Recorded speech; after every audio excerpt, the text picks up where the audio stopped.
I'm going to call the meeting to order at 7:06.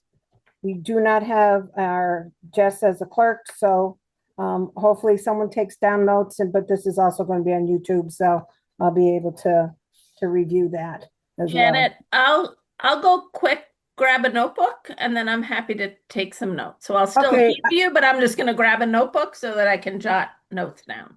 Sounds great, because I'm just going to read the remote participation.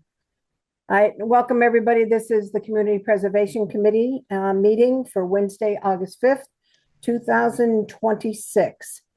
In accordance with Chapter 2 of the Acts of 2023, suspending certain provisions of the open meeting law, public bodies otherwise governed by the OML are temporarily relieved from the requirement that meetings be held in public places open and physically accessible to the public. So as long as measures are taken to ensure public access to the body's deliberation through adequate alternative means. This meeting will be live on Zoom. The public may participate remotely by joining Zoom meeting ID number of 846-0600-8222 or by calling 929-205-6099.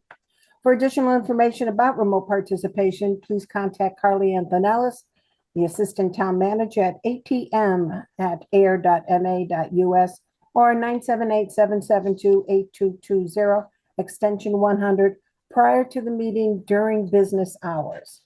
All right, thank you everybody for showing up. We do appreciate that we do have a quorum. One of the items on the agenda is to approve the agenda. I only have one correction. I'd rather not approve the minutes, but we can do that, when we get to that. Anybody have any corrections or anything for the agenda? Can I get a motion to approve the agenda then? So moved. Oh, okay. I'll let Julie move and I'll second. Okay, sounds good. Let's do roll call. Julie? Yes. Colleen? Yes. Sarah? Yes. And the chair says yes. So all in favor? Aye. Okay. On the approval of the minutes, I'd like to hold off until Jess is at the meeting because I do have a couple corrections. So with that, I'd rather postpone it until our next meeting in September. Anybody have any issues with that? Okay, so Nope, makes sense to me. Sounds good. Okay, so that's been postponed. For correspondence and invoices, we did get an invoice from the Community Preservation Coalition. And because we're at 3% for our surcharge, the amount is $3,500. I approved it and told Carrie to go ahead and pay it because that is a bill that we do pay. Sarah, just to give you an idea, the coalition is our middle child between us and the Department of Revenue. So when we do anything, we sort of like look at the coalition for guidelines, and they keep up the database of all our projects that we have to enter in, and they report it to the Department of Revenue. So with that, we do ask them lots of questions. I try my best to make sure that we do get $3,500 worth of support from them. So, all right, so that was the only correspondence and invoice. Moving on with the agenda, we have a preliminary application for shade structures at the Ayer Dog Park. And we happen to have a nice visitor from the Department of Public Works, Dan. I'm going to let you take it from here. I did ask them to put this application on the website. It did not get placed with the agenda. So I will make sure that that does get put out there for inquiring minds. All right. Thank you, Madam Chair. And you're too nice. Call me a nice visitor from Public Works. I like it. So yeah, kind of try to keep it short, but the dog park was constructed in 2018. And in 2017 at annual town meeting, you'll see in the application, CPA funds were used, $20,000 to support that construction.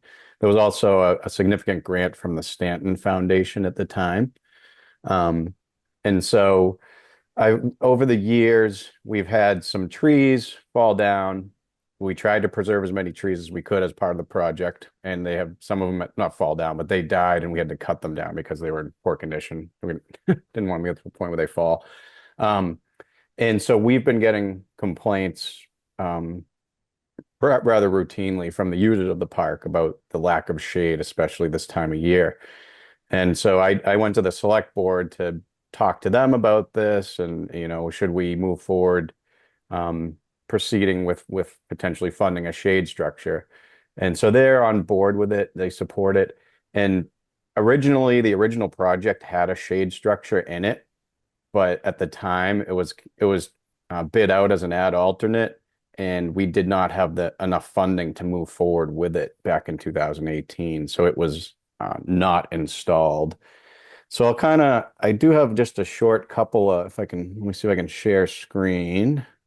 Short couple of images because I like to give us a little visual. Here we go. Send a request. I think you might have got a request for me to Yep, share. I did. Yep, go for it. Sweet. Okay.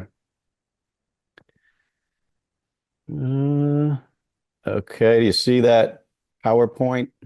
Not yet. Yep, there it is. Okay. Let me move my.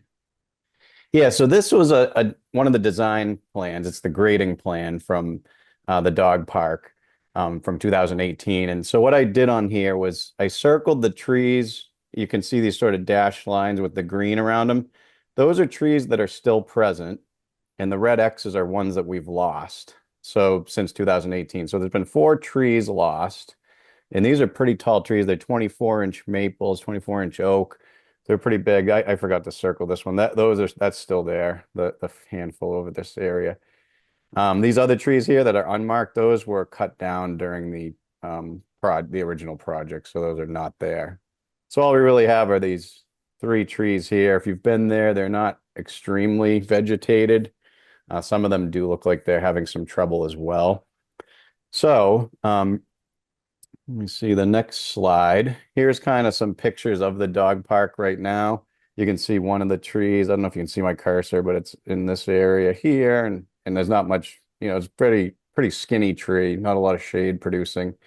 You can see there's a stump here from the back here, sorry, from the tree that came down, was taken down. And then in this area, this is where the shade structure, it was originally proposed actually up here, just past this third bench in this area. And so that was what was not installed. And so this is kind of the existing condition. And on this plan, it's basically the same plan I was showing you earlier. I highlighted in yellow the original proposed shade structure, which did not get installed. So it's 24 feet by 24 feet. It covers both the large dog area, which is this half of the dog park, or probably 2/3 of the dog park, and the other third is the small dog area over here.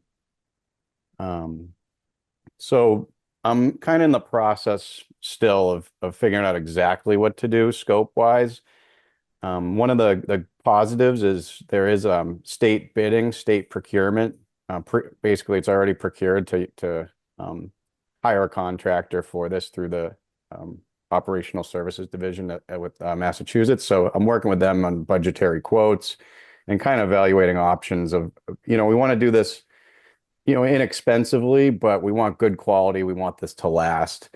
So, a couple options I've looked at initially with one of the vendors on through the state bid is a fabric style. This is less expensive. A fabric style covering, and you see these in a lot of places. There's more maintenance with it. You got to take the fabric off during off season, or if there's going to be a pretty big windstorm, and then there is kind of more of a worry of how long will it last. The other option is, well, it's going to be more expensive, but it's got longevity as a steel type structure. The one on the left here is one that the vendor did in a park in Worcester recently. So these would presumably we could do, similar to what was spec'd out before, 24 by 24 and cover the area. But I'm still sort of in the planning phase, working with these vendors, trying to find out, what's the best path forward here to keep the costs down, but get us what we prefer. So right now, we'll stop. Whoops. stop the share. Schedule wise, so talking with the select board, ideally, this is something we could, if it were to move forward, could be brought to the fall town meeting. And then that would give us the time to plan and be constructing first thing in the spring to get a shade structure in for next season. So that's initially what we're thinking. It's still in a good planning phase right now.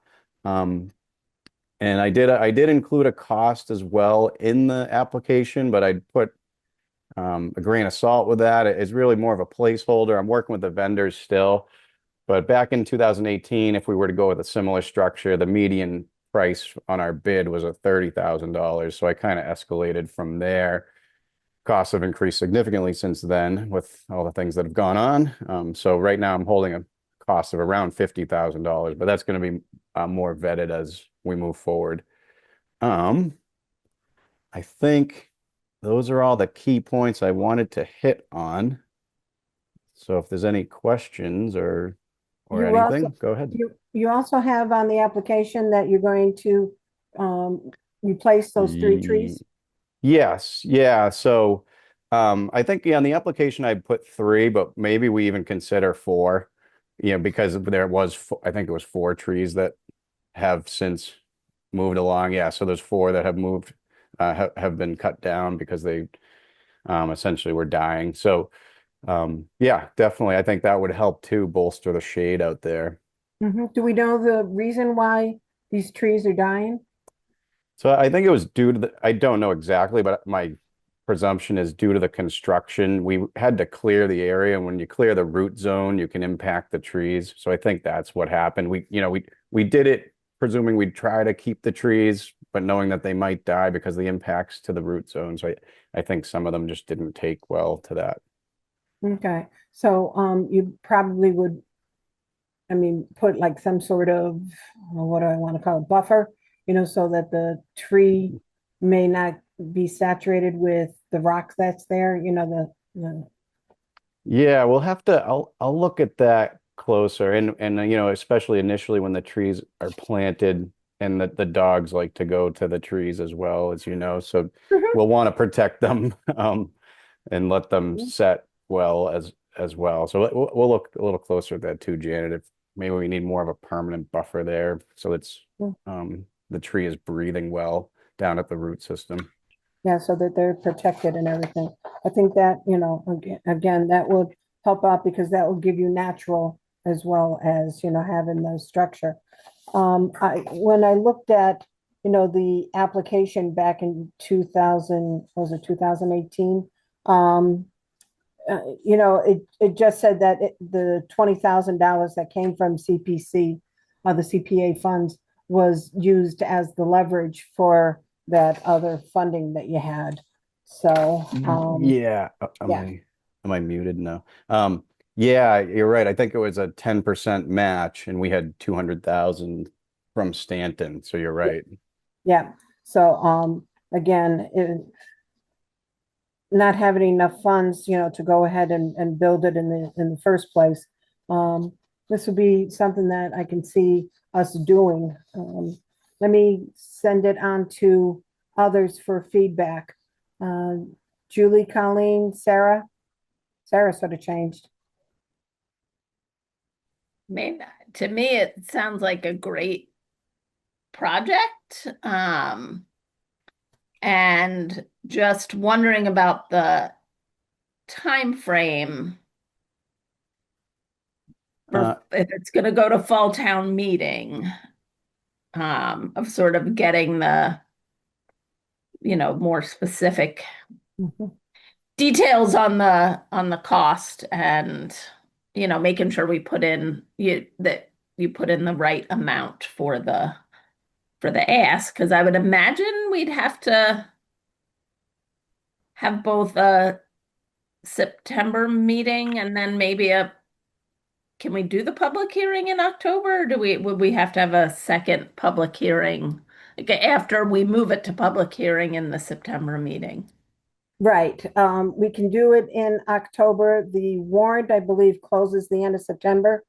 But we can put in a holder, within the warrant for this. And if it doesn't pass, say the public hearing, it can then get removed on the floor. If, there's any questions, you can always remove that warrant article. So it's true. Dan, we do need, as much detail as possible when you do the final application. Yeah, Um, that's the plan. This vendor I'm working with pretty closely. I'll get some good data from them. I don't want to put too much out there yet because I'm really looking at, trying to make this inexpensive but maintain the quality we need. But yeah, because the next step, right, that'd be September would be the formal application with all the full detailed information you'd need. Correct. Yeah. Yeah, that should be doable. All right, that'd be good, because that would be September 2nd. Okay, that Okay. will be our next CPC meeting. So, yeah, all right. Julie, anything on your end? I had two questions, but I'm only remembering one. You might have said this in the beginning, Dan, but was on the original plans, was it one type of structure or the other? Like, was it the fabric or the permanent, or was it also undecided when you originally, like in 2018? It was the permanent style structure. I don't Great. remember if it was steel or a kind of a different material, like a wood frame with a shingled roof or something. I'd have to look at that, but it definitely, it wasn't fabric. It was a more permanent style. Okay. Well, I've had a lot of residents ask me about this. I love that you're bringing it now so we can possibly get this for next year because it's awesome. So thank you. Yeah. Okay. And Yeah, so good. are you envisioning that you would be looking for more of that permanent structure? Because it, Yeah. And so I think ideally we'd want to do that, but it just kind of probably comes down to cost. Is it worth it? It could be, because the longevity of the permanent structure will be better, the lack of maintenance needed, the fabric will be a little more maintenance. You have to remove it. It could end up getting hurt, ripped, damaged, whatever. If there's a big windstorm, you don't catch it in time. So I think we lean toward the permanent, but just with cost in mind, have to pick our path. Is there a reason I'm just going to remind, we have the community garden that asked for a gazebo. However, in their application, they asked, for a shed, and that's what ended up getting built. So they worked with the Boy Scouts, I believe, to go ahead and create a type of gazebo. Would you be looking at possibly having, you know, partnering with maybe somebody like that, or the Shoba, or, one of the tech schools, to see if they might be able to help bring the cost down and Yeah, still do the so permanent structure? yeah, that's kind of my next step. So I've worked with a vendor at at the state level, and obviously the cost is gonna be more than if we were able to leverage an Ashoba Tech or somewhere like that. Obviously it's a decent size, 24 by 24, so we'll need someone with a contractor's license and Mhm. the ability to install that.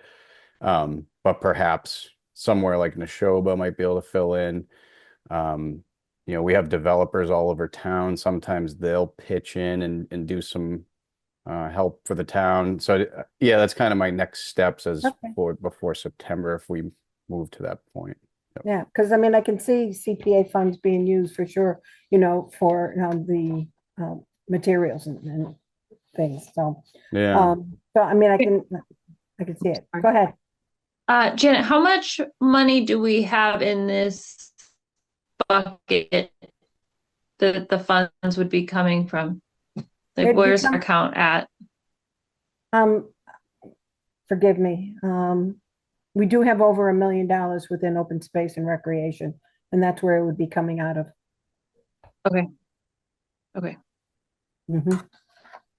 Well, I would love us to be having a better sense, Dan, like again, because you can give the money back, of what you need for that permanent structure, because this is already a place people are using and loving in town, and that we had originally intended CPC funds to be covering. So I personally would love to see this supported as best we can going into the fall town meeting.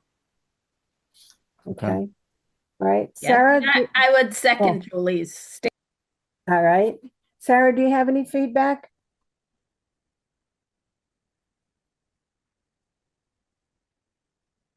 She supports us. I think so. All right. That sounds, for Sarah. All right. Okay, so I think this was good. We gave you our feedback so that you know that you try to get more detail and I know that's what you're aiming for. If you can have a full application ready for us for September 2nd, that would be awesome. Okay, thanks, everybody. Appreciate it. Oh, no, appreciate it too, because again, we need to take care of all our friends. Yeah, it's a good project. Yep. Uh-huh. Thank you. All right, Dan, thanks. All right, have a good night. You too. Bye-bye. All right, moving on, I'm going to go to public comment. I know I don't see anybody in addition here. I'll just state that if anybody sees this on YouTube and they do have a question, concern, or just want to make a comment, please contact Carly Antonellis and she'll get in touch with me or someone else on the committee, and we'll be able to get back in touch with you. All right. And seeing that we're missing other individuals for committees, unless there's something vital for committee report, I'm just going to skip over that. Unless there's something that, nope. All right. Nope. Since there's nothing else, can I get a motion to adjourn? So moved. So moved. Julie makes the motion, Colleen seconds. All in favor? Aye. Aye. Okay, sounds great. See you guys on September 2nd, if I don't see you in between.